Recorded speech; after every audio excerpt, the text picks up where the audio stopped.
Power Networks drone program started in 2016 with a handful of pilots. The remote pilot's license is a week-long course and encompasses 4 days of theory training and then a practical component of a day practical flight. Our theory training encompasses a lot of the CASA regulations. This includes safe operation of the drone around manned aircraft and also safe operation around airports and public areas. So our practical component encompasses compliance, pre-start checks, flying safely and also emergency procedures. So currently we have 57 pilots that operate in what's called visual line of sight rules. So SA Power Networks primarily uses drones for asset inspection to safely access areas where inaccessible. We also do have larger drones that perform power line stringing and other heavy lift tasks.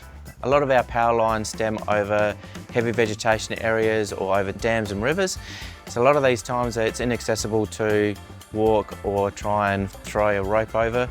So we use the power line stringing drone to safely pull a power line or a drawstring across these areas and restore power as quickly as possible.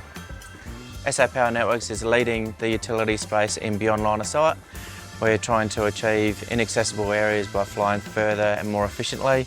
All our drones are wrapped orange, so they're highly identifiable. If you see one of our orange drones flying around, just know it's us doing our best to keep the power on for you.